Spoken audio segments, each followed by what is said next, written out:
Boa noite, meus irmãos.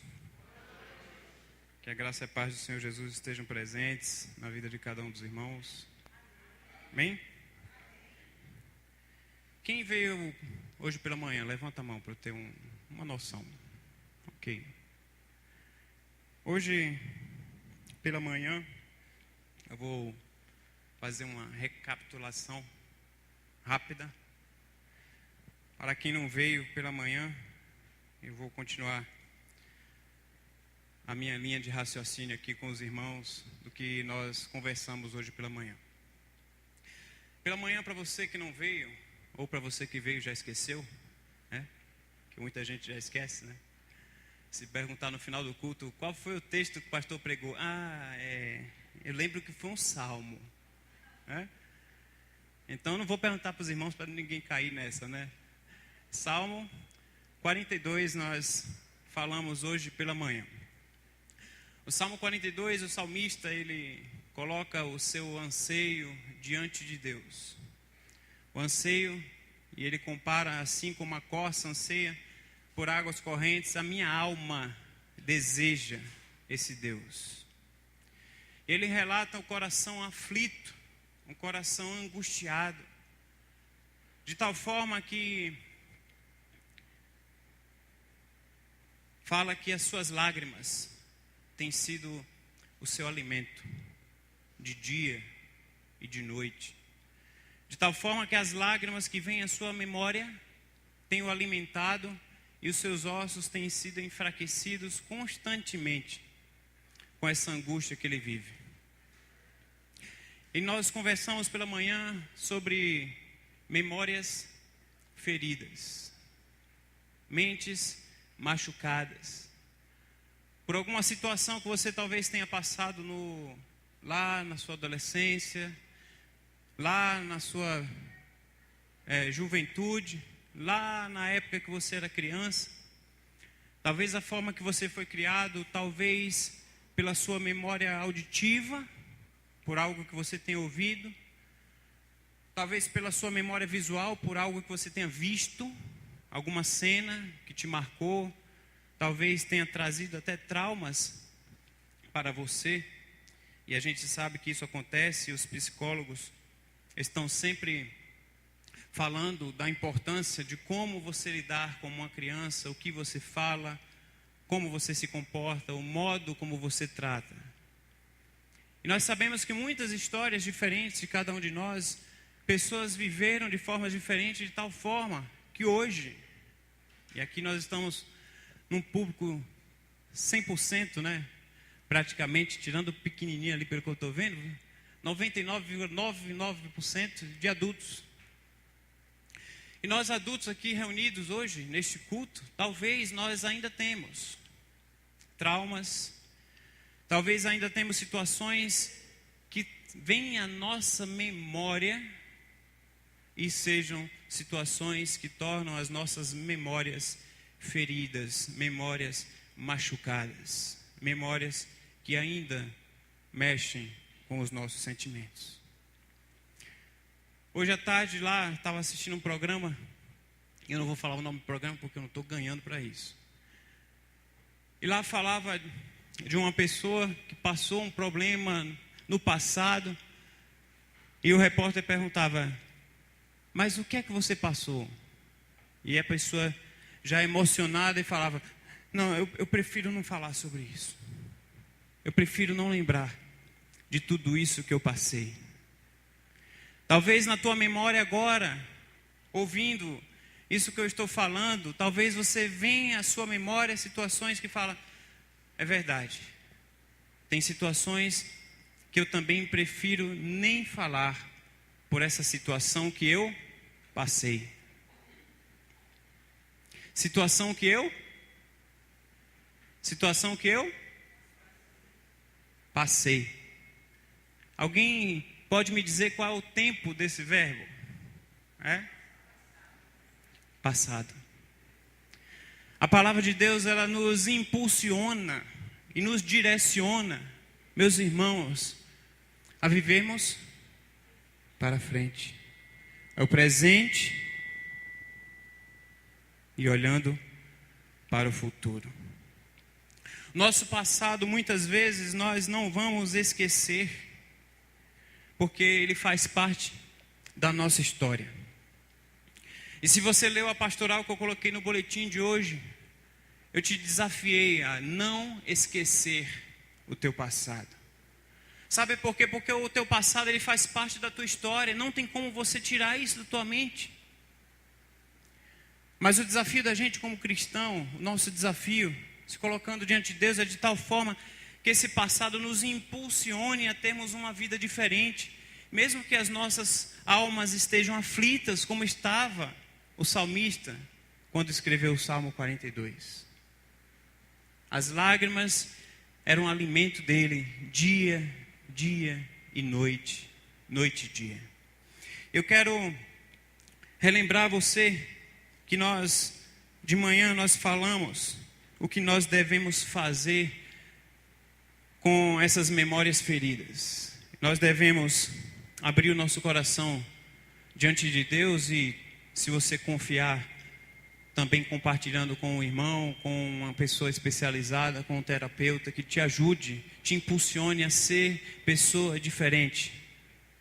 E também você deve, acima de tudo, liberar perdão, para que te ajude hoje, esquecendo o que você passou. Eu quero compartilhar com você, eu peço que você abra a sua Bíblia lá em Lamentações, capítulo 3.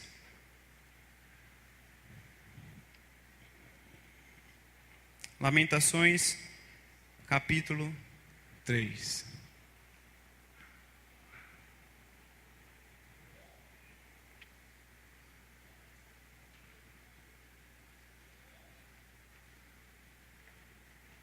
Diz o seguinte: eu sou o homem que viu a aflição trazida pela vara da sua ira. Ele me impediu e me fez andar na escuridão e não na luz.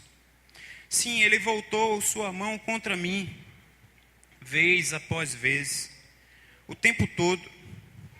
Fez que a minha pele e a minha carne envelhecessem e quebrou os meus ossos. Ele me sitiou e me cercou de amargura e de pesar. Fez-me habitar na escuridão como os que há muito morreram. Cercou-me de muros e não posso escapar. Atou-me a pesadas correntes. Mesmo quando chamo ou grito por socorro, ele rejeita a minha oração. Ele impediu o meu caminho com blocos de pedra e fez tortuosas as minhas sendas. Como um urso à espreita, como um leão escondido, arrancou-me do caminho e despedaçou-me, deixando-me abandonado.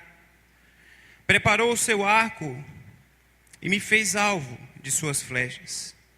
Atingiu meu coração com flechas de sua aljava. Tornei-me objeto de riso de todo o meu povo. Nas suas canções, eles zombam de mim o tempo todo. Fez-me comer ervas amargas e fartou-me de fel. Quebrou os meus dentes com pedras e pisoteou-me no pó. Tirou-me a paz, esqueci-me o que é prosperidade.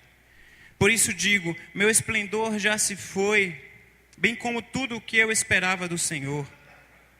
Lembro-me da minha aflição e do meu delírio, da minha amargura e do meu pesar. Lembro-me bem disso tudo e a minha alma desfalece dentro de mim. Todavia, lembro-me também do que pode me dar esperança. Graças ao grande amor do Senhor é que não somos consumidos, pois as suas misericórdias são inesgotáveis, renovam-se a cada manhã. Grande é a sua fidelidade. Ó Pai amado, fala aos nossos corações, Senhor, neste momento. Que nós possamos estar com os nossos corações atentos, ó Pai, para ouvirmos a Tua voz, para sermos desafiados pelo Teu Santo Espírito, que nos dirige, nos impulsiona, que nos incomoda, que nos convence do pecado, da justiça e do juízo, ó Deus. Em nome de Jesus, É isso que eu te peço, é isso que eu clamo a Ti. Amém. O profeta Jeremias era um profeta, um homem de Deus, que tinha uma unção especial, uma graça especial, um poder, era muito usado por Deus. Mas um belo dia, esse profeta da parte de Deus, chegou a prova na vida dele. Talvez seja o momento que tenha chegado a prova também na tua vida. Você que sempre se colocou diante de Deus, trabalhou para o reino, se dedicou, e talvez você também esteja passando por uma prova.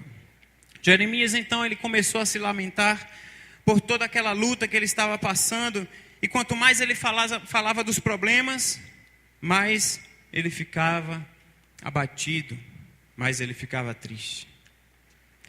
É interessante a gente ver esse capítulo 3 de Lamentações de Jeremias, que a gente lê isoladamente o verso 21, o 22 e o 23. A riqueza, o significado desses 3 versos, o que eles falam ao nosso coração, o que eles nos alimentam, o que eles massageiam nossa alma, e falam de uma verdade absoluta da parte de Deus. Uma certeza que Jeremias chegou em uma conclusão do que Deus era presente na vida dele.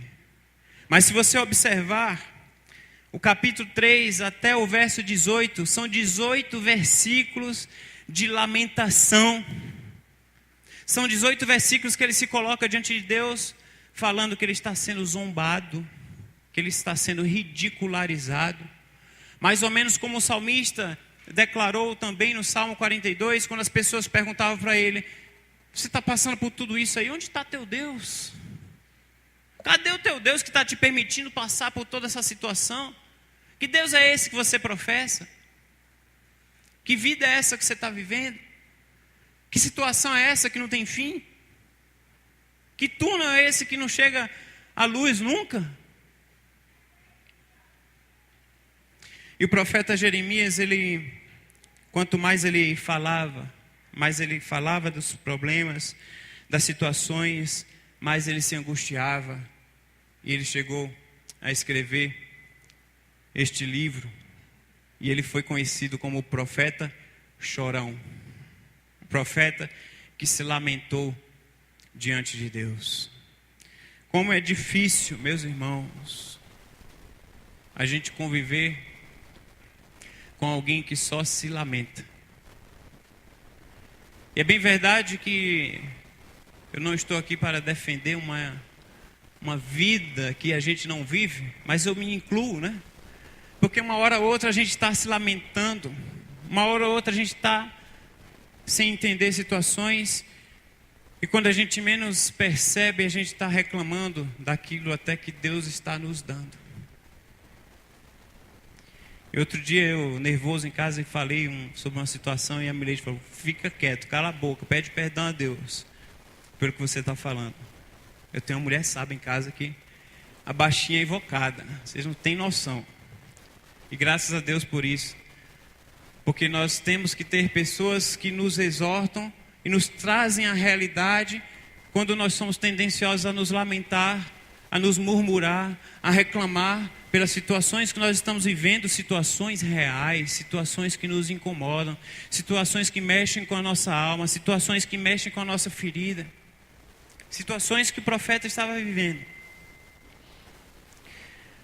E quanto mais a gente para falar dos nossos problemas, quanto mais a gente foca os nossos problemas, mais o problema aumenta. Isso a gente estuda até em palestras motivacionais. É uma coisa básica do básico, do básico, do básico. Se você fala aquilo de dia, quando você acorda, você já acorda reclamando, porque você tem uma conta para pagar, mas você pode acordar e agradecer a Deus, porque você tem a conta para pagar, e significa que você está vivo. É difícil a gente pensar assim.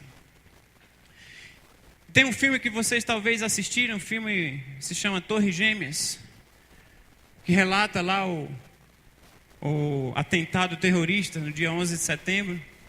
E aquele filme tem uma cena que quando tem dois rapazes soterrados e um